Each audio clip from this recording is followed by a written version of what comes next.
விஜயகாந்தினுடைய பிரதிபலிப்பு இந்த பிள்ளைகளுக்குள் கட்டாயம் இருக்கும்.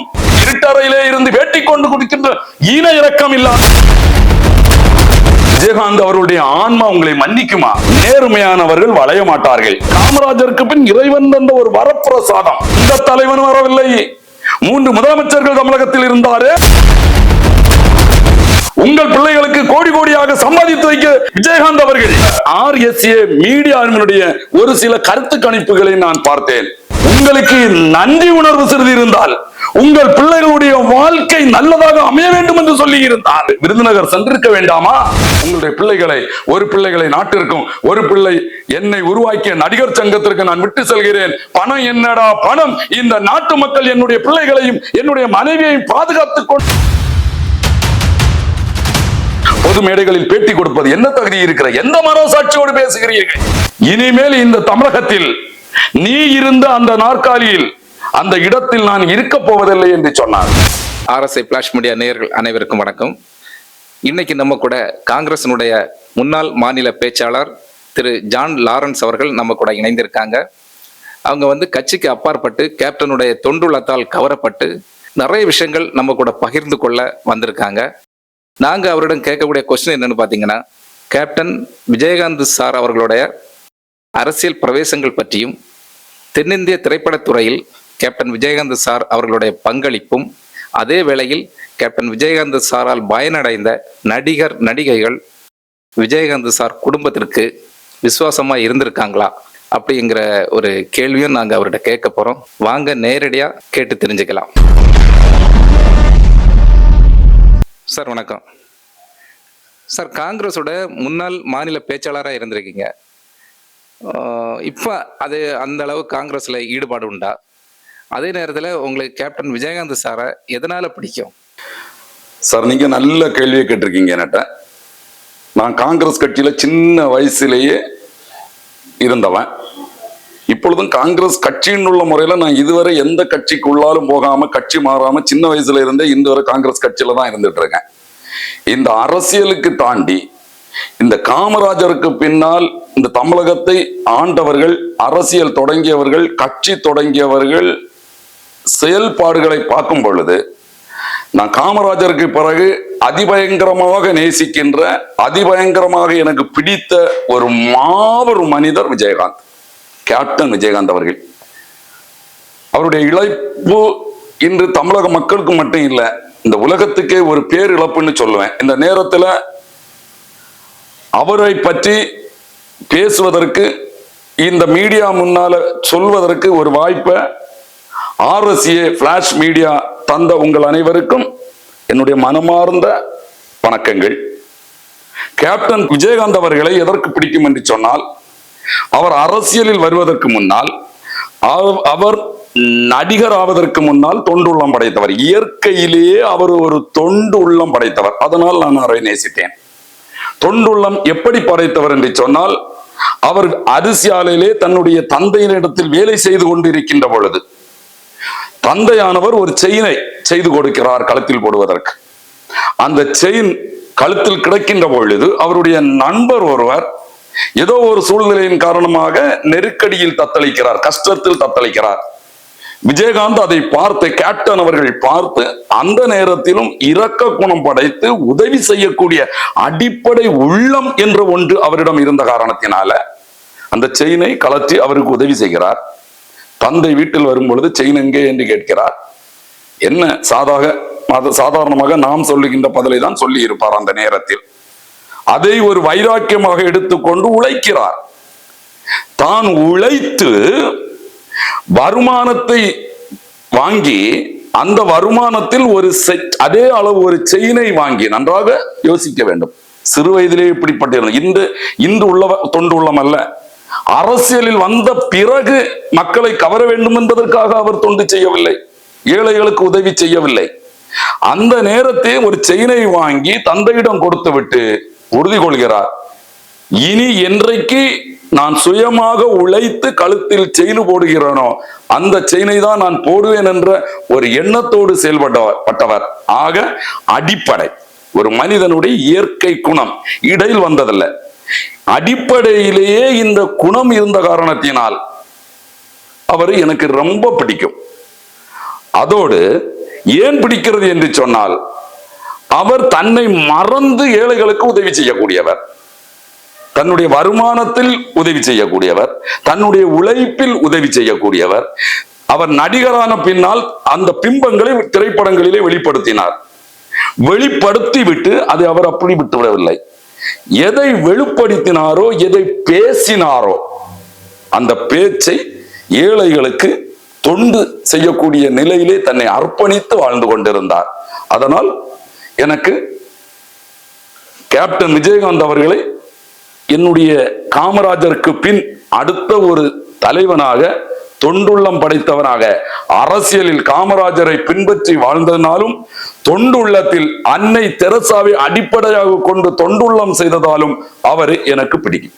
சார், அதே மாதிரி பார்த்தீங்கன்னா கேப்டன் விஜயகாந்த் சாரோட அரசியல் பிரவேசங்கள், அதே நேரத்தில் கேப்டன் விஜயகாந்த் சார் தென்னிந்திய திரைப்படத்துறைக்கு அவருடைய பங்களிப்பு, அதே வேளையில் கேப்டன் விஜயகாந்த் சாரால் நிறைய நடிகைகள் பயனடைஞ்சிருப்பாங்க. அவங்க கேப்டன் விஜயகாந்த் சார் குடும்பத்திற்கு விசுவாசமா இருந்திருக்காங்களா? உங்களுடைய கருத்து. இப்ப சார், நீங்க திரையுலகில் கேப்டன் விஜயகாந்த் அவர்களுடைய செயல்பாடுகளை பற்றி கேட்டிருக்கிறீங்க. திரையுலகை எடுத்துக்கொண்டால் கேப்டன் விஜயகாந்த் அவர்கள் இல்லை என்று சொல்லி இருந்தால், அவர் ஒருவரை நடிப்பதற்கு வராமல் திறந்திருந்தால், இன்று தென்னிந்திய திரையுலகம் என்ற ஒன்று இருந்திருக்குமா என்ற கேள்வி என் உள்ளத்தில் எழுகிறது. ஏனென்று சொன்னால், அவர் அப்பொழுது அரசியலில் வரவில்லை. இந்த தென்னிந்திய திரையுலகமானது 3 மாபெரும் உறுப்பினர்கள் அதில் இருந்தார்கள். அந்த 3 மாபெரும் உறுப்பினர்கள் என்று சொன்னால் அவர்கள் முதலமைச்சர்கள். அதனால்தான் மாபெரும் உறுப்பினர்கள் என்று சொன்னேன். நன்றாக நீங்கள் புரிந்து கொள்ள வேண்டும். 3 முதலமைச்சர்கள் இந்த தென்னிந்திய சங்கத்தில் நிர்வாகிகளாக இருந்து பணம் படைத்தவர்களாக மாறுகிறார்கள். மாறுகின்ற பொழுது அதன் பின்னால் தன்னை விளம்பரப்படுத்தி, திரை உலகத்தின் மூலமாக, நடிப்பு திறமையின் மூலமாக வெளிப்படுத்தி மக்களை கவர்ந்து முதலமைச்சராக வருகின்றார்கள். அவர்கள் அந்த நடிகர் சங்கத்திற்கு ஏதாவது செய்தார்களா என்று கேட்டால் இன்று வரலாறு சொல்லும். கேப்டன் விஜயகாந்த் அவர்கள் நடிப்பதற்கு முன்னாலும் உதவி செய்து கொண்டிருந்தார் என்று முதலில் சொன்னேன். நடிப்பு தொழிலை ஆரம்பித்த பின்னால் அவருடைய அந்த உதவி, ஏழைகளுக்கு உதவி செய்கின்ற அந்த மனம் மீண்டும் பிரதிபலிக்கிறது, கொஞ்சம் அதிகமாக பிரதிபலிக்கிறது. அப்படி அவர் எந்த அளவு தன்னை வளர்த்து கொண்டாரோ அதற்கு மேலாக ஏழைகளை வளர்த்து விட்டார். எண்ணற்ற திரை உலக கலைஞர்களை வளர்த்து விட்டார். முகவரி தெரியாமல் இருந்த நடிகர்களை மீண்டும் திரையில் கொண்டு வந்து தன்னோடு நடிக்க வைத்து, அதாவது நடிகர்களாக இருந்து தன்னுடைய செல்வாக்கையும் தன்னுடைய முகவரியையும் இழந்து போனவர்களை மீண்டும் தன்னுடைய தன் கூட நடிக்க வைத்து முகவரி கொடுக்கிறார், நிலை நிறுத்துகிறார். இப்படி அவருடைய உதவி மனப்பான்மை பெருகி கொண்டே இருக்கின்ற பொழுது பல இயக்குநர்களை தேர்ந்தெடுத்து வாய்ப்பளிக்கிறார், அவர்களுக்கு முகவரி கொடுக்கிறார்.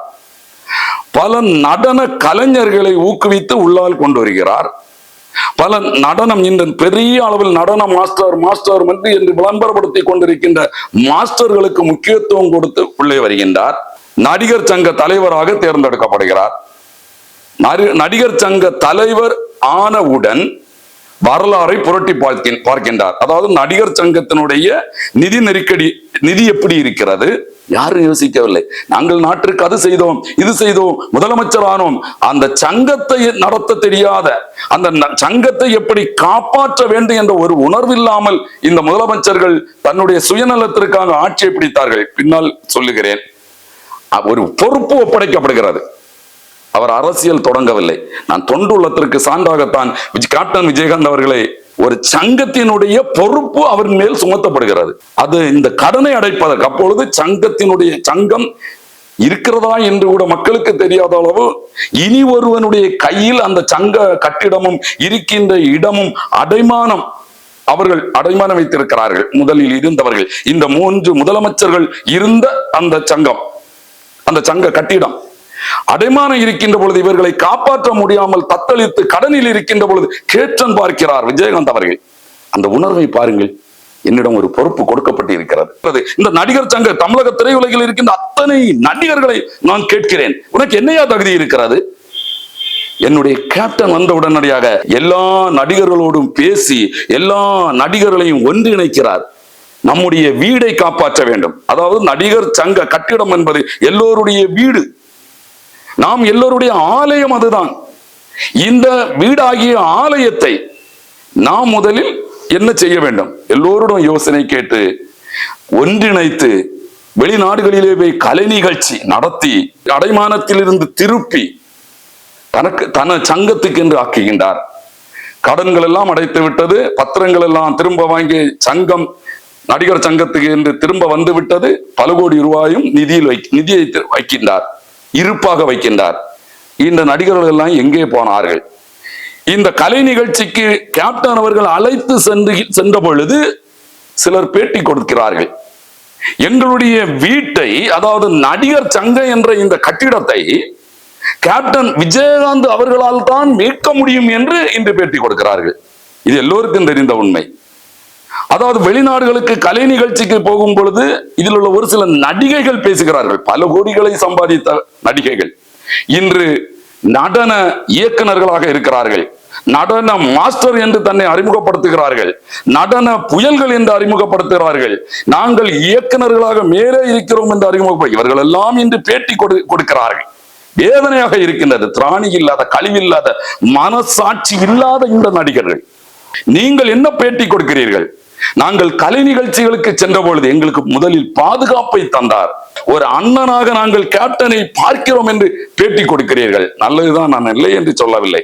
அவர் உணவு இருக்கிறதோ இல்லையோ, நேரத்திற்கு நேரமாக எங்களுக்கு உணவு தந்தார் என்று சொல்லுகிறீர்கள். உங்களுக்கு தன்மானம் ஒன்று இருந்தால், செஞ்சோற்று கடன் ஒன்று இருந்தால், அவர் செய்த உதவியினால், அவர் காட்டிய முகவரியினால் நீங்கள் வாழ்ந்து கொண்டிருக்கிறீர்கள். ஒரு நடன மாஸ்டர் இப்பொழுது சமீபத்திலே ஒரு பேட்டியில் நான் பார்க்கிறேன், கேப்டன் எனக்கு அண்ணன் போன்று, எங்கிருந்தாலும் எத்தனை பெண்கள் இருந்தாலும் அவருடைய பார்வை எங்களை சுற்றிதான் இருக்கும். உண்மை, அவருடைய இயற்கை குணம். ஏனென்று சொன்னால் பெண்மையை மதிக்கக்கூடியவன் என்பதை நீங்கள் காட்டுகிறீர்கள். இது உலகத்துக்கும் தெரியும். நீங்கள் என்ன சொல்லுகிறீர்கள்? எங்களுக்கு வாழ்க்கை தந்தார், எந்த நேரத்திலும் பாதுகாப்பாக இருப்பார், கேப்டன் அது செய்தார் இது செய்தார் என்று எதற்காக நீங்கள் இதை சொல்லுகிறீர்கள்? அதுதான் என்னுடைய கேள்வி. இப்பொழுது முதன்மையாக இருக்கின்ற பல கோடி ரூபாய்களை சம்பாதிக்கின்ற நடிகர்களே, உங்களை நான் பார்த்து கேட்கிறேன், எதற்காக மறைந்து போன கேப்டன் விஜயகாந்த் அவர்களை வைத்து இப்பொழுது துதிப்பாடுகிறீர்கள்? அந்த கேள்விக்கு நீங்கள் இந்த தமிழக திரையுலக நடிகர்கள் எனக்கு விளக்கம் தந்துதான் ஆக வேண்டும். அதை இந்த மீடியா மூலமாக நான் கேட்கிறேன். திராணி இருந்தால், கழிவு இருந்தால், மனோசாட்சி இருந்தால், ஒரு நடிகன் இந்த தில் இருந்தால், கேப்டன் விஜயகாந்த் அவர்களுக்கு நீங்கள் ஏன் இப்பொழுது துதிப்பாடுகிறீர்கள்? அதுதான் என்னுடைய கேள்வி. இருட்டறையிலே அதற்கு விளக்கம் சொல்ல விரும்பவில்லை. அதை போன்று ஒரு மீடியா கூட்டி வைத்துக் கொண்டு கேப்டன் எங்களுக்கு அது செய்தார் சொல்லுகிறது யார்? இயக்குனர்கள். எங்களுக்கு பாதுகாப்பு தந்தார் என்று சொல்லுது சினிமா நடிகைகள். காவிய தலைவன் என்ற ஒரு படத்தில் நடித்தேன், நான் படத்தின் பெயர் தான் காவிய தலைவன் என்று நினைத்தேன், ஆனால் இந்த உலகத்திற்கு காவியமாக இருக்கிறார் என்று சொன்ன அந்த நடிகை மதிக்கிறேன், நடிகையை மதிக்கிறேன், நடிகைகளை வணங்குகிறேன், போற்றுகிறேன். ஏனென்று சொன்னால் ஒரு கலை. ஆனால் உங்களுடைய பேச்சை கேட்கிறேன். ஒரு நடிகை அவர்கள் சொல்லுகிறார்கள், ஆசிரியர் என்று நினைக்கிறேன், அவர்கள் இப்பொழுது ஓய்வு ஆசிரியர் பணி செய்கிறார் என்று சொன்னேன். இந்த நடிகர் சங்கத்தை விஜயகாந்த் என்ற ஒருவர் இல்லை என்று சொன்னால் மீட்க முடியாது என்று பேட்டி கொடுக்கின்றீர்கள். மதிப்புக்கும் மரியாதைக்கும் உரிய எங்களுடைய கேப்டனுடைய வயதை நிரம்பி இப்பொழுது நடித்துக் கொண்டிருக்கிறார்கள். வயது முதிர்ச்சியின் காரணத்தால் நடிக்க இயலாமல் இருக்கின்றார்கள். அந்த நடிகர்களை பார்த்து கேட்கிறேன், விஜயகாந்தை நீங்கள் இப்பொழுதும் புகழ்ந்து பேச காரணம் என்ன? அதுதான் என்னுடைய கேள்வி. நீங்கள் விளக்கம் தந்துதான் ஆக வேண்டும் என்பது இந்த மீடியா மூலம் மீண்டும் ஒரு முறை கேட்கிறேன். எதற்கு புகழ்ந்து பேசுகிறீர்கள்? எங்களுடைய கொடைவள்ளலாகிய தன்னை மறைத்து தன்னுடைய பிள்ளைகளுக்கு என்று சம்பாதிக்கக்கூடிய பணத்தை நாட்டு மக்களுக்காக செலவழித்தார். இதை உதவி பெறாத கேப்டன் அவர்களிடமிருந்து எந்த விதமான உதவியை பெறாதவர்கள் தான் இன்று கேப்டனை கையெடுத்து கும்பிடுகிறார்கள். ஏனென்று சொன்னால் கேப்டனுடைய புகழ் தமிழ்நாடு மட்டும் இல்ல, தென்னிந்தியா மட்டும் இல்ல, எங்குமே தெரியக்கூடிய அளவிற்கு கேப்டனுடைய புகழ் பரவி கொண்டிருக்கிறது. இன்னும் பரவும். புகழ் பாடுவதற்கு காரணம் என்னவென்று கேட்டால், விஜயகாந்த் கேப்டன் அவருடைய புகழ் இந்த தமிழகத்தை ஆண்டு விட்டு போன காமராஜருடைய பேருக்கு அடுத்தபடியாக வானளவு பறந்து கொண்டிருக்கிறது. இந்த பெயர் பறந்து கொண்டிருப்பது, பெயர் விளங்க வாழ்ந்து கொண்டிருப்பது எப்படி எனக்கு தெரிய வருகிறது என்று சொன்னால், இந்த RSA மீடியாவினுடைய ஒரு சில கருத்து கணிப்புகளை நான் பார்த்தேன். கடந்த தேர்தலிலே இந்த RSA மீடியா நண்பர்கள் விருதுநகர் அத்தனை தொகுதியிலும் வீடு வீடாக தெரு தெருவாக சென்று ஆய்வு மேற்கொண்டார்கள். சகோதரி அந்நியார் என்று அழைக்கப்படுகிறார்கள். இந்த இடத்தில் நான் சகோதரி என்று சொல்லிக் கொள்வதில் பெருமைப்படுகிறேன். என்னுடைய பாசத்திற்குரிய, என்னுடைய நேசத்திற்குரிய கேப்டனுடைய மனைவி சகோதரி என்று சொல்லுகின்ற ஒரு வார்த்தை எனக்கு ரொம்ப பிடிக்கும். கேப்டன் அவர்கள் தான் எங்களுக்கு வேண்டும், அவர்களுக்கு தான் நாங்கள் வாக்களிப்போம் என்ற பெரும்பான்மை மக்கள் சொன்ன செய்தி எங்களிடம் இங்கே இருக்கிறது. ஆனால் கடைசியில் என்ன நிலைமை ஏற்பட்டது என்று ஒரு சில சொல்ல விரும்பவில்லை, ஒரு சில அதோடு நிறுத்திக் கொள்வோம். ஆக இந்த RSA மீடியா மூலமாக சில செய்திகளை நானும் பார்த்தேன். உண்மையிலே கேப்டனுடைய புகழை பாடுகின்ற ஒரு மீடியாவாக, உண்மையிலே நடைபெற்ற நிகழ்ச்சிகளை பலருக்கு தெரியப்படுத்துகின்ற ஒரு மீடியாவாக இந்த RSA மீடியா, பிளாஷ் மீடியா என்று ஒன்று இருப்பதினால் அவர்கள் அழைத்தவுடன் நான் இங்கே வந்து கேப்டன் விஜயகாந்த் அவர்களை பற்றி பேசுகிறேன். அது என்னுடைய வாழ்க்கையில் கிடைத்த ஒரு பெரிய பொக்கிஷம். இந்த தமிழக மக்கள் இந்த மீடியா மூலமா ஒன்றை தெரிந்து கொள்ள வேண்டும். நேர்மையானவர்கள் வளைய மாட்டார்கள், அதுதான் உண்மை. நான் நேர்மையாக இருக்கும் பொழுது எவனுக்கும் பயப்பட வேண்டிய அவசியமே இல்லை. அவன் கோபக்காரனாக தான் இருப்பான். நான் நல்லது செய்யும் பொழுது ஏன் நான் இவ்வளவு வரித்தனமாக பேசுகிறேன்? இதை நாளை பார்க்கின்ற அருமை சகோதரர்கள், அருமை சகோதரிகள் யோசித்து பார்க்க வேண்டும். ஏன் காமராஜருக்கு பின்னால் நான் நேசிக்கின்ற ஒரே தலைவன், அவர் திரைப்படங்களில் எப்படி செயல்படுவேன் என்று சொன்னாரோ செயல்படுத்தி காட்டியவர். மற்ற நடிகர்கள் எல்லாம் சொல்லுகிறார்கள், எல்லோரும் படம் படிக்கிற ஏழைகளை காப்பாடு. என்ன செய்தார்கள்? உன்னுடைய அரசியல் பிரவேசத்திற்கு முன்னால் உன்னுடைய எந்த கட்சியில் நீ இருந்தாய்? அது என்னுடைய கேள்வி. நீ எந்த ஏழைகளுக்கு என்ன செய்தாய்? ஆக கேப்டன் அவர்கள் ஏதோ மக்கள் மத்தியிலே நடித்து பணத்தை சம்பாதித்து விட்டு இந்த ரசிகர்களுடைய தோளில் தட்டி அவர் வரவில்லை. நடிப்பதற்கு முன்னாலே ஒரு அரசியலில் இருந்து பக்குவமானவர், அரசியல் என்ன என்று கற்றவர். இப்பொழுது அரசியலில் வந்து கொண்டிருக்கிறேன், வருவேன் என்று சொல்லுகின்றவர்களுக்கு, வந்தவர்களுக்கு என்ன அரசியல் பின் பாரம்பரியம்? ஆனால் கேப்டன் அவர்கள் ஒரு அரசியலிலே சிறு வயசிலேயே தன்னை இணைத்துக் கொண்டு எண்ணற்ற தலைவர்களுடைய ஈடுபாடுகளை பற்றி தெரிந்த ஒரு அரசியல்வாதி. ஏழைகளுக்கு அடிப்படையிலே உதவிகளை செய்து மக்கள் மத்தியில் இடம் பிடித்து அரசியல் தொடங்கிய ஒரு அரசியல்வாதி. தன்னோடு நடித்த எண்ணற்ற நடிகைகளுக்கு, நடிகர்களுக்கு, வாழ்விழுந்தவர்களுக்கு, என்னுடைய பிள்ளைக்கு நான் மருத்துவமனையில் மருந்து வாங்க முடியும், எல்லா கதர்ன நடிகைகளும் தான் இப்பொழுது பேட்டி கொடுக்கிறீர்கள், எல்லா நடிகர்களும் தான் பேட்டி கொடுக்கிறீர்கள், எல்லா இயக்குநர்களும் தான். அதுதான் என்னுடைய வேதனை. ஏன் வேதனை என்று சொன்னால், ஒரு நல்ல மரத்தில் இருக்கின்ற விதையைத்தான் தேர்ந்தெடுத்து இரண்டாவதாக நடுவார்கள். கேப்டன் செய்த உதவியினால் நடிகர் சங்கத்தை மீட்டெடுத்து அதன் பின்னால் அரசியலை தொடங்கி அரசியலில் வந்து அப்பொழுது எல்லோரும் இப்பொழுதும் பேசுகிறீர்கள். ஏன்? முதலில் நான் சொன்னேன், இந்த மக்கள் இப்பொழுது விஜயகாந்திற்கு சாதகமாக பேசிக் கொண்டிருப்பதனால் இந்த மக்களுடைய அனுதாபத்தை பெற வேண்டும். இந்த நடிகை, இந்த நடிகர், இந்த இயக்குனர், இந்த நடன மாஸ்டர் என்று சொல்லுகின்றவர்கள் இந்த விஜயகாந்தை புகழ்ந்து பேசுகின்ற மக்களுடைய அனுதாபத்தை பெற்று பணம் சம்பாதிக்க வேண்டும். உங்களுக்கு வேற வழியில சம்பாதிச்சுட்டு போலாமே, எத்தனை வழிகள் இருக்கு. நடிகர்களுக்கு எத்தனை வழிகள் இருக்கு. அவர் சம்பாதித்து வைத்த மக்களுடைய அனுதாபத்தை பெற்று நீங்கள் காசு சம்பாதிப்பதற்கு பேட்டி கொடுக்கிறீர்கள். வெக்கமா இல்லை? தமிழக திரையுலக நடிகர்களை உங்களுக்கு வெக்கமா இல்லை? சொல்லுங்கள், ஏன் எதற்காக பயன்படுத்துகிறீர்கள்? உங்களுக்கு நன்றி உணர்வு சிறிது இருந்தால், உங்கள் பிள்ளைகளுடைய வாழ்க்கை நல்லதாக அமைய வேண்டும் என்று சொல்லி இருந்தால் நீங்கள் என்ன செய்திருக்க வேண்டும்? ஒன்று மட்டும் கேட்கிறேன், நீங்கள் மனசாட்சி உள்ளவர்களாக இருந்தால் உங்களுடைய பிள்ளைகள் பெயர் விளங்கும்படியாக இந்த உலகத்தில் வாழ வேண்டும் என்று நினைத்திருந்தால் விருதுநகரிலே நீங்கள் அனைவரும் காட்டியிருப்பீர்கள். விஜயகாந்தினுடைய நல் முத்து என்று சொல்லப்படுகிற விஜய் பிரபாகர் நன்றாக யோசிக்க வேண்டும். களத்திலே நிற்கின்றார். நீங்கள் என்ன செய்தீர்கள்? எல்லோரும் அவரவர் ரூமிலே இருந்து கொண்டு தன்னை வெளிப்படுத்திக் கொண்டிருந்தீர்கள். நீங்கள் களத்தில் இறங்க வேண்டும். அங்குதான் நீங்கள் வேறு விதத்தில் சிந்திக்கலாம். நான் சொல்கிறேன், அரசியல் பிரபாகர் இந்த அரசியல் கட்சியை சொல்லி நீங்கள் வாக்குகளை கேட்க வேண்டாம். இதே இப்பொழுது பேட்டி கொடுக்கிறீர்களே, எங்களுடைய கற்பை காப்பாற்றினார், பெண்களுக்கு பாதுகாப்பு தந்தார், தங்க என்றுதான் அழைப்பார், அவர் இரவு தூங்க மாட்டார், எங்களை ஆகாய விமானத்தில் கலை நிகழ்ச்சிக்கு அனுப்பிவிட்டு ஆண் நடிகர்களை பெண் நடிகர்களை எல்லாம் நீங்கள் நடித்து ஆடி களைப்பாக இருக்கிறீர்கள், நீங்கள் அந்த விமானத்தில் அங்கே வாருங்கள். அழகாக பேட்டி கொடுத்தார்கள். இப்பொழுது ஒரு இந்த நடன மாஸ்டர் அவர்கள் ஆண்களை எல்லாம் பேருந்தில் கூட்டி வந்தார் என்று.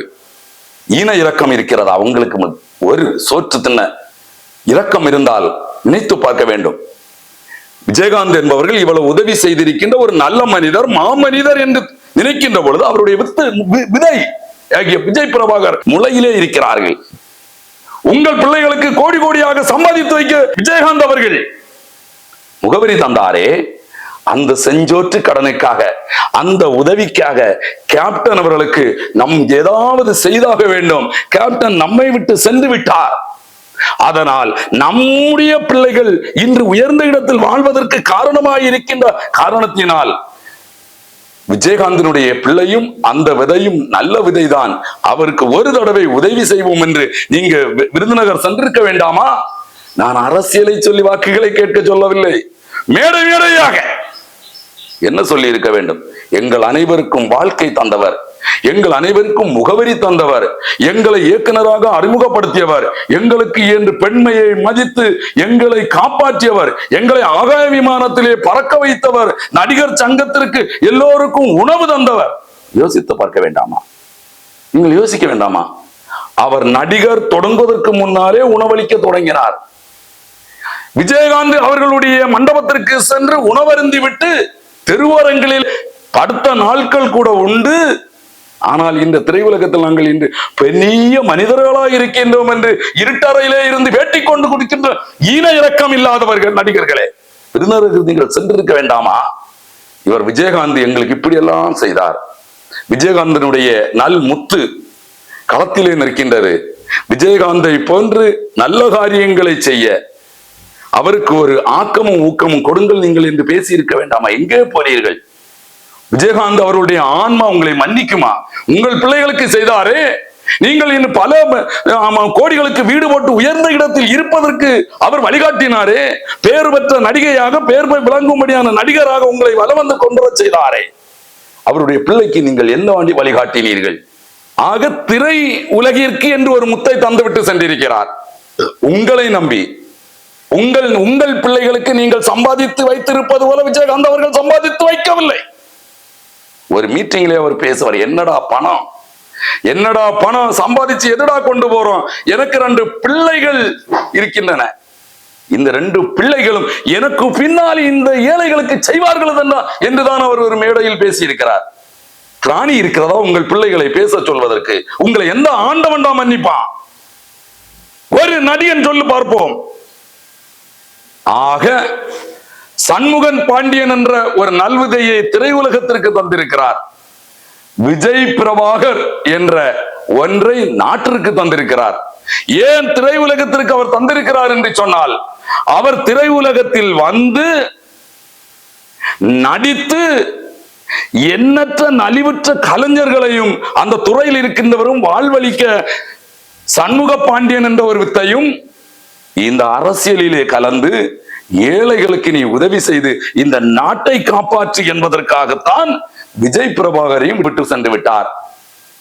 இன்றைய நடிகர்கள் தன்னுடைய பிள்ளைகளை கூட இருந்து எதெல்லாமோ செய்து, அரசியலிலானாலும் சரி, நடிப்பு துறையிலானாலும் சரி, எதுமோ விளம்பரப்படுத்தி மேல் நோக்கி கொண்டு வருகிறீர்கள். ஆனால் இந்த தமிழக திரையில் உள்ள நடிகர்களுக்கு கொடுத்த முன்னுரிமையை, அந்த நடிகர்களோடு சேர்ந்து நடித்து அவர்களுக்கு முகவரி கொடுத்ததை தன்னுடைய பிள்ளைகளுக்கு அந்த அளவாக கொடுக்கவில்லை. ஏன்? அவருடைய நம்பிக்கை, என்னுடைய பிள்ளைகள் என்னை போன்று செயல்படுவார்கள் என்ற ஒரு நம்பிக்கை. ஏனென்று சொன்னால் அவர் செய்த தர்மம் என்னுடைய பிள்ளைகளை காப்பாற்ற ஆண்டவன் வருவான் என்ற நம்பிக்கையை தான் பேசியிருக்கிறார் சில பொதுக்கூட்டங்களிலே. உங்களால் பேச முடியுமா? இன்று பேட்டி கொடுக்கின்ற மனசாட்சி இல்லாத, எப்படிப்பட்ட பிறப்பு என்றே தெரியாத ஒரு சூழ்நிலையில் பேட்டி கொடுக்கிறீர்கள். யோசித்து பார்க்க வேண்டாமா? உங்களுடைய பிள்ளைகளை, ஒரு பிள்ளைகளை நாட்டிற்கும், ஒரு பிள்ளை என்னை உருவாக்கிய நடிகர் சங்கத்திற்கு நான் விட்டு செல்கிறேன். பணம் என்னடா பணம், இந்த நாட்டு மக்கள் என்னுடைய பிள்ளைகளையும் என்னுடைய மனைவியையும் பாதுகாத்துக் கொண்டு கொள்வார்கள் என்று சொன்னாரே கேப்டன் அவர்கள். இன்று தமிழக திரையுலகில் இருக்கின்ற நடிகர்கள் பேசுவதற்கு தயாரா? ஆக ஈன புத்தி கூட சொல்லுவேன், தன்னுடைய பிள்ளைகளை காப்பாற்ற வேண்டும். நீங்களா பொது மேடைகளில் விளக்கம் கேட்பது, பொது மேடைகளில் பேட்டி கொடுப்பது? என்ன தகுதி இருக்கிற, எந்த மனசாட்சியோடு பேசுகிறீர்கள்? விருதுநகர் அதற்கு சான்றாகி விட்டதே. எல்லோரும் பேட்டி, கேப்டன் அப்படி, கேப்டன் அப்படி, கேப்டன் அப்படி.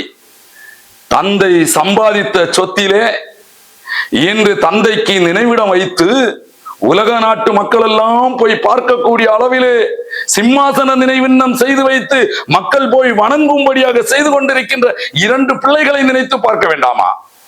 தான் தந்தை சம்பாதித்த சொத்தில் தான் தன்னுடைய பிள்ளைகள் நினைவிடத்தை வைத்திருக்கின்றார்கள் தந்தைக்கு. ஆக நீங்கள் விருதுநகர்லே நடந்தது நடந்ததாக இருக்கட்டும். மீண்டும் இந்த சினிமா கலைத்துறையினுடைய நடிகர்களை நான் கேப்டன் விஜயகாந்த் அவர்களுக்கு கையெடுத்து கும்பிட்டு கேட்கிறேன். உங்கள் முகவரி பணம் சம்பாதித்து உங்களை இந்த நடிகர் சங்கத்தில் உங்கள் புகழடைய செய்த விஜயகாந்த் என்று சொல்லி நீங்கள் பேட்டி கொடுப்பது உண்மையானால், திரையுலகிலே சண்முக பாண்டியன் அவர்களுக்கும் ஏழை எளிய மக்களுக்கு உதவி செய்வதற்காக விஜய் பிரபாரணையம் தூக்கி விடுங்கள். அவர்கள் வளர்ந்து விடுவார்கள். வழிகாட்டுங்கள். ஏன் அதற்கான பக்குவங்கள் வரவில்லை? சின்ன வயது.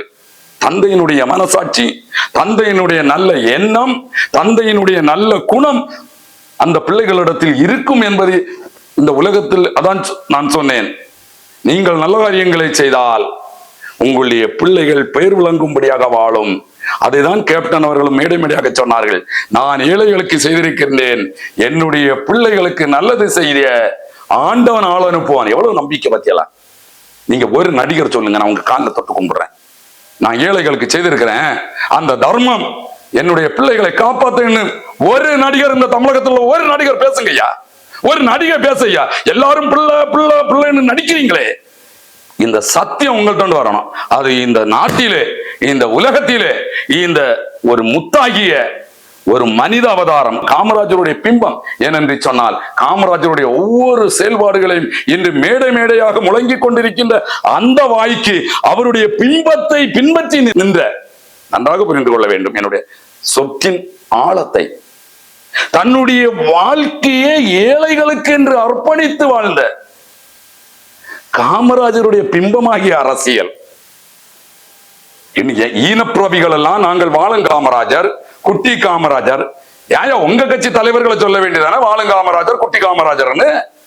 இந்த காமராஜருடைய இதற்கு முன்னால் நடந்த ஒரு பேட்டியிலும் நான் சொன்னேன், காமராஜருடைய மறு பிம்பம் என்று சொன்னேன். இந்த தமிழகத்தில் ஒரு இடத்தில் தேர்தல் பிரச்சாரத்தின் போது காமராஜர் சொல்லுவார், என்ன சொல்லுவார் என்று சொன்னால், காமராஜரை அவதூறாக பேசிய ஒரு தலைவரிடத்தில் நேரடியாக சொல்லுவார், இனிமேல் இந்த தமிழகத்தில் நீ இருந்த அந்த நாற்காலியில் அந்த இடத்தில் நான் இருக்க போவதில்லை என்று சொன்னார். ஏனென்று சொன்னால் காமராஜர் எப்பொழுது ஆட்சியை விட்டு கீழ் வந்தாரோ அதற்கு பின்னால் இந்த நாட்டை தன்னுடைய குடும்ப வாரிசுகளுக்கு என்றும் தன்னுடைய குடும்பத்திற்கு என்றும் கொள்ளையடித்து சுருட்டி விடுவார்கள். அந்த கொள்ளை கும்பல் இருக்க போற நாற்காலியில் நான் 2வது வெற்றி பெற்றாலும் இருக்க மாட்டேன் என்று சொன்னார். இதை எதற்கு சொல்லுகிறேன் என்று சொன்னால், காமராஜருடைய மறை பிம்பம் அது ஒரு துணிச்சல். ஏனென்று சொன்னால், இப்படி காமராஜர் பேசிய பின்னால் அந்த கட்சியினர் தான் ஆட்சியில் வந்தார்கள். தெரியும் காமராஜருக்கு அவரை ஒன்றும் செய்ய முடியாது. ஏனென்று சொன்னால் மக்களுக்கு செய்த தர்மம் அவரோடு நின்றது. அந்த துணிச்சலில் பேசினார். அதைத்தான் கேப்டன் அவர்களும் பேசினார்கள். என்ன பேசினார்? கேப்டன் அரசியல் தொடங்குகின்ற பொழுது பல நெருக்கடிக்கு உள்ளாக்கப்படுகிறார். யோசித்து பார்க்க வேண்டும். இன்று அரசியல் தொடங்குகின்றார்கள். என்ன அரசியல்? நீ எந்த அரசியல் அடிப்படையில் இருந்தாய்? என்னுடைய கேள்வி இது. இந்த மீடியா மூலமாக என்னுடைய தனிப்பட்ட முறையில் கேள்வி, எந்த நீ அரசியல் அனுபவத்தை பெற்றாய்? எந்த அரசியலில் இருந்தாய்? ஆனால் விஜயகாந்த் அவர்கள் அரசியலில் இருந்து படிப்படியாக வளர்ந்து அரசியல் கற்று தொண்டுள்ளம் படைத்து ஏழைகளுக்கு உதவி செய்து திரையுலகிலே தான் உங்களோடு நடிக்க மாட்டேன் என்று அடம்பிடித்து சென்று முகவரி இல்லாமல் போன நடிகைகளை எல்லோரும் பழி வாங்குவார்கள். ஏமா அந்த நடிகையை கூப்பிடுங்கம்மா, நல்லா நடிப்பாங்க, வாங்க நடிங்கன்னு சொல்லி நடிக்க வச்சு மீண்டும் முகவரி கொடுத்தார். அது ஒன்று. அப்படி அரசியலிலே வருகிறார். அரசியலிலே வரும் பொழுது தமிழக அரசியல் களத்தில் நின்றது யார்? இன்றிருக்கின்ற அரசியல்வாதிகள், இன்று கட்சி தொடங்குகின்ற அரசியல்வாதிகள் ஒருவன் வீழ்ந்து போனால் அந்த இடத்தை பிடித்து விடலாம். நன்றாக புரிந்து கொள்ள வேண்டும் தமிழக மக்கள். ஒருவன் இறந்து போக வேண்டும், காலியிடம் வெற்றிடமாக வேண்டும். வெற்றிடமானால் மக்களை ஒன்றிணைப்பதற்கு சிதறி போவார்கள், அந்த கட்சியிலிருந்து சிதறுவார்கள். ஏனென்று தலைவன் போய்விட்டான். அந்த நேரத்தில் அவர் அந்த சந்தர்ப்பம் பார்த்து தோளில் ஏறி மேல் வந்து விடலாம் என்று கோழைகள் கட்சி தொடங்குகிறார்கள். ஆனால் கேப்டனுடைய அரசியல் பிரவேசத்தை நீங்கள் பார்க்க வேண்டும். 2 தடவை 2 சிங்கங்கள் ஆண்டு ஆண்டு ஆண்டு சிங்கங்களாக, ஒரு கைவங்க ஒரு கைவங்க ஒரு கைவங்க ஒரு கைவங்க, ஆட்சி அதிகாரத்தை கையில் வைத்திருந்த முன்னே நிற்கிறது 2 சிங்கங்கள். யாரும் அவங்களை எதிர்ப்பதற்கு துணிவில்லை. எதிர்த்தவர்களை அவர்கள் வாழ விட்டதாக வரலாறு சொல்லவில்லை. இப்படி அரசியல் சூழ்ச்சியினால் இந்த ஆண்ட தலைவர்கள் அதிகாரத்தினாலும் அவர்களுடைய நிலைமை என்னவோ, வரவிட மாட்டார்கள், வளர விட மாட்டார்கள். யோசித்து பார்க்க வேண்டும். இதுதான் கேப்டனுடைய அரசியல் பிரவேசத்தினுடைய டில் பவர். 2 சிங்கங்களையும் எதிர்த்து களத்திலே வருகிறார். யோசித்து பார்க்க வேண்டும். தனக்கு பின்னால் இருந்த நடிகர்களுக்கு முகவரி கொடுக்கிறார். தேர்தலிலே வேட்பாளர்களாக கொடுத்து, வேட்பாளர் சீட்டு கொடுத்து உட்பட மாட்டாங்க. ஐயா வேதனை. இவரை பழி வாங்கினார்களே, இவர் எம்எல்ஏ முகவரி கொடுத்து எம்எல்ஏ ஆக்கி அலங்கரித்தாரே இவருடைய நடிகர்கள் என்ற அந்த ஒரு சில பின்னாடி இருந்தவள். யாருடைய பேராவது இருக்கிறதா ஐயா இன்னைக்கு? ஆக இந்த 2 சிங்கங்களையும் எதிர்த்து அரசியலிலே வந்ததினால் பல நெருக்கடிக்கு உள்ளாக்கப்பட்ட பொழுதும் கேப்டன் அவர்கள் தளர்ந்து போகவில்லை. ஒரு சிங்கத்தினுடைய அராஜகத்தினால் இடிக்கப்பட்டது அந்த மண்டபம். தமிழக வரலாறு எல்லோருக்கும் தெரியும். ஒரு சிங்கத்தை எதிர்க்கிறார், சிங்கம் தான் இல்லை என்று சொல்லவில்லை. சிங்கத்தை எதிர்க்கின்ற பொழுது ஒன்றுமே செய்ய முடியவில்லை. ஆட்சியில் இருக்கின்றார்கள், தான் எதிர்கட்சி தலைவராக இருந்து எதிர்க்கிறார். அந்த எதிர்க்கின்ற காரணத்தில் இவருடைய பின்னாடி இவர் வளர்த்தாரே கயவர்கள் என்ற அந்த நடிகர்களுடைய பெயர்களை பின்னால் ஒரு பேட்டியில் நான் பேர் சொல்வேன், பயமில்லை. நடிகர்களை எம்எல்ஏ ஆக்கி பின்னால் வைத்து அழகு பார்த்தாரே அந்த கயவன் நடிகர்கள், அவர்களுக்கு முகவரி கொடுத்து நடிகனாக்கி பேருலங்க செய்தது அவர்களுக்கு ஞாபகம் இல்லை. ஆக இவருடைய காலகட்டத்தில் ஆட்சியில் இருந்த அந்த அதிகார வர்க்கம், இவருடைய பின்னால் இவர் நம்பிக்கொண்டிருந்தாரே கயவர்கள், அவர்களை விலைக்கு வாங்கினார்கள், அவர்களை பேரம் பேசினார்கள், விஜயகாந்திற்கு எதிராக திருப்பி விட்டார்கள். அந்த வேதனை, அந்த நான் இவ்வளவு வளர்த்து இவ்வளவு ஆளாக்கி நான் நடித்த பணத்தில் 2 பகுதியை இவர்களுக்கு செலவு செய்தேன், நாட்டிற்கு செலவு செய்தேன். இந்த நாட்டிற்கு செலவு செய்து அவர் சந்தோஷப்பட்டார். இந்த கயவர்களுக்கு செய்து எம்எல்ஏ ஆக்கினார்களே, வாழாதையா அவங்க வம்சம் எல்லாம். நீ எவ்வளவு சேர்த்து வச்சுட்டு போ, எவ்வளவு உன் பிள்ளைகளுக்கு சேர்த்து வை, உன் பிள்ளைகளை அமெரிக்காவில் செட்டில் ஆக்கு. என்னுடைய கேப்டன் விஜயகாந்தால் வளர்க்கப்பட்ட நீ அவருடைய முதுகில் குத்தி பின்வாங்கினாயே கயவர்களே, நீங்களும் நடிகர். அவர்கள் என்ன செய்தார் யோசித்து பாருங்கள். ஆக மீண்டும் முதலில் ஒரு வேண்டுதல் வைத்தேன். வேண்டுதல்கள் தான், கட்டளை என்னால் இட முடியாது. நீங்கள் என்னால் பலருடைய தோளில் ஏறி வருமானத்தை பெருக்கிக் கொண்ட நடிகர் நடிகைகளாக இப்பொழுது இருக்கின்றவர்களை நான் தாழ்மையுடன் கேட்கிறேன். நல்லுள்ளம் படைத்த விஜயகாந்தினுடைய 2 பிள்ளைகளும் சிறு வயது பிள்ளைகள். நிச்சயமாக விஜய் பிரபாகர் அவர்களும் சண்முக பாண்டியன் அவர்களும் விஜயகாந்தினுடைய நல்ல திட்டங்களை செயல்படுத்துவார்கள். விஜய் பிரபாகர் அவர் மேடையாக சொல்லிக் கொண்டிருக்கிறார், என்னுடைய தந்தை செய்த பணியை நான் திரும்ப செய்வேன் என்று சொல்லுகிறார். ஒரு நடிகனுடைய பிள்ளை அது சொல்லட்டான், சொல்வதற்கு இல்லை. என்ன எந்த நடிகனும் நல்லது செய்ய இல்லையா? விஜய் பிரபாகர் மேடையாக மூலம் என்னுடைய தந்தை இந்த நாட்டிற்கு என்ன செய்தாரோ, தமிழகத்தில் உள்ள ஏழை எளிய மக்களுக்கு என்ன செய்தாரோ அதை நான் செய்வேன் என்று சொல்லுகின்ற திரையுலகத்தினுடைய முத்தாக இன்று விஜய் இந்த சண்முக பாண்டியனும் விஜய் பிரபாகரனும் திருவாகம் முழங்கி கொண்டிருக்கிறார்கள். நீங்கள் யோசிக்க வேண்டும். உங்களுடைய பிள்ளைகள் சொல்லுமா? இன்று இருக்கின்ற நடிகர்களே, நடித்து ஓய்வில் இருக்கின்ற நடிகர்களே, இந்த இதுக்கு நீங்கள் விளக்கம் தர முடியுமா? ஆக நான் உங்களை தாழ்மையுடன் என்னுடைய சிறந்தாழ்த்தி என்ன கோரிக்கை வைக்கிறேன் என்று சொன்னால், ஒரு தடவை விஜயகாந்திடம் இருந்து, கேப்டன் விஜயகாந்தியிடம் இருந்து நீங்கள் பெற்ற உதவிக்கு, உங்களுக்கு கிடைத்த அந்த செல்வத்திற்கு, உங்களுக்கு கிடைத்த பெயரும் புகழுக்கும், உங்களுக்கு கிடைத்த கோடி கணக்கான செல்வ அதிபதிகளுக்கும் நன்றி கடனாக நீங்கள் எதுவும் செய்ய வேண்டாம். ஆதரவாக எங்களை வாழ்வு தந்த, எங்களுக்கு முகவரி தந்த, எங்கள் வாழ வைத்த எங்கள் பிள்ளைகளின் அமெரிக்காவில் இருப்பதற்கு, எல்லா செல்வம் படைத்தவர்களாக நாங்கள் மாறுவதற்கு, நீங்கள் இருட்டு ரூமில் யாரையோ கூப்பிட்டு வைத்துவிட்டு நீங்கள் பேட்டி கொடுக்காமல் இந்த விஜய் பிரபாகர் அவர்களோடு சென்று ஒரு தடவை எங்களுக்கு இப்படி உதவி செய்த கேப்டன் விஜயகாந்த் அவர் எங்களுக்கு செய்திருக்கிறார். ஆனால் இந்த தொகுதியில் விஜய் பிரபாகர் அவர்கள் வருவார் என்று சொன்னால், இந்த தமிழகத்தில் ஏதாவது ஒரு தொகுதியில் வருவார் என்று சொன்னால்,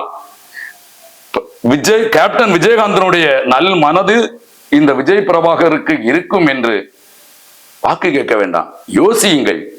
எல்லோரும் விஜயகாந்தை நேசிக்கிறீர்கள், நாங்களும் நேசிக்கிறோம் என்று சொல்லுகிறீர்கள். அது அவருடைய தொகுதியில் ஒரு தடவை சொல்லுங்கள். அவர் சோர்ந்து போக மாட்டார். என்னுடைய சொத்துக்கள் அனைத்தும் போனாலும் தந்தையினுடைய பணியை செய்வேன் என்று மேடையாக முழங்கிக் கொண்டிருக்கின்ற விஜய் பிரபாகர் ஒரு தடவை செல்லுங்கள். நல் முத்து, நல்ல மரம் நல்ல கனியை தான் கொடுக்கும். ஆக விஜயகாந்த் அவருடைய ஆத்துமா இன்று இளைப்பாற வேண்டும் என்று நீங்க கடவுளுடைய வேண்டும். உங்களுடைய ஆன்மா இளைப்பாறாமல் போய்விடும். உங்கள் சந்ததியினுடைய ஆன்மா இளைப்பாறாமல் போய்விடும். இது சத்தியம். ஏனென்று சொன்னால், அவர் செய்த அந்த உதவிக்கு இந்த இரண்டு பிள்ளைகளுக்கும், உங்களுக்கு முன்னடையாளமாக உங்கள் கூட வேலை செய்வதற்கு நடிகர் சங்கத்தில் ஒரு உறுப்பினர் என்ற ஒரு முத்தை தந்து கொண்டிருக்கின்ற சண்முகன் பாண்டியன் அவர்களையும், அரசியலில் ஏழை எளிய மக்களுக்கு இந்த தமிழ்நாட்டை காப்பாற்றுவதற்கு தந்திருக்கின்ற விஜய் பிரபாகரும் ஒரு தடவை வளர்ச்சி பெற நீங்கள் ஆக்கமும் ஊக்கமும் கொடுத்து விஜயகாந்தினுடைய ஆன்மா சாந்தியடையவும், உங்கள் குடும்ப வாரிசுகள் நல்ல ஆசீர்வாதமாக திகழவும் இரண்டு பேரும் ஒரு தடவை எல்லா நடிகர் சங்கங்களும் வாயிலாக ஆதரவு கொடுங்கள் என்பதை இதன் மூலம் வேண்டிக் கொள்கிறேன்.